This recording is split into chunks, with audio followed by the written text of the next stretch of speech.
ব্যবসার পরিস্থিতি শীর্ষক গান দিয়ে রাতারাতি জনপ্রিয়তা পেয়েছিলেন আলী হাসান।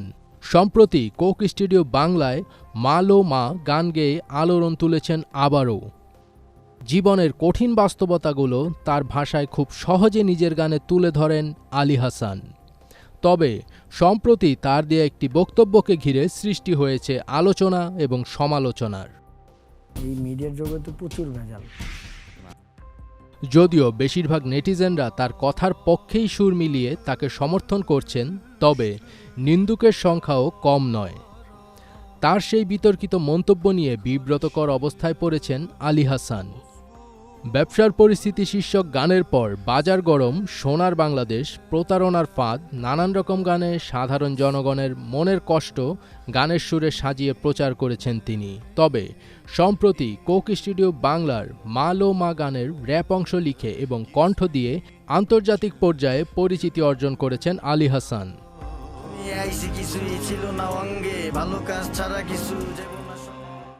তবে কিছুদিন আগে বেসরকারি একটি চ্যানেলের শোতে আরজে কিবরিয়ার সঙ্গে আলোচনার সময় তিনি গান সম্পর্কিত বিতর্কিত কিছু মন্তব্য করেন।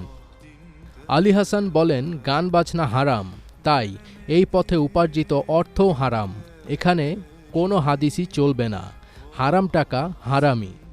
যত যাই হোক গান বাজনার টাকা হারাম। তাই হারাম উপার্জনের টাকায় বাড়ির বাজার করেন না তিনি।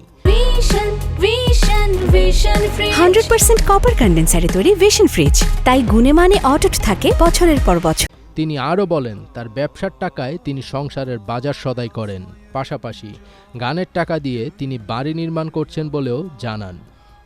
তার সেই সাক্ষাৎকারের এই অংশটুকু সামাজিক যোগাযোগ মাধ্যমে ছড়িয়ে পড়েছে।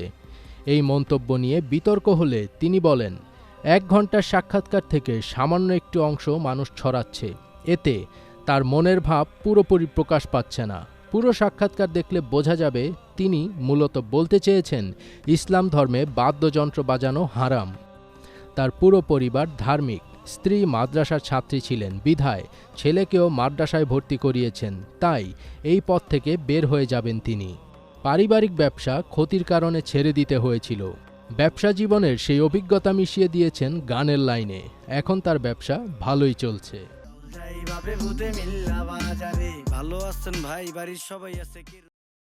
তবে আলী হাসান গান বাজনা ছেড়ে দিলেই শ্রোতাদের থেকে একেবারে হারিয়ে যাচ্ছেন না, কারণ তিনি জানিয়েছেন ইসলামিক গান চালিয়ে যাওয়ার ইচ্ছা রয়েছে তার।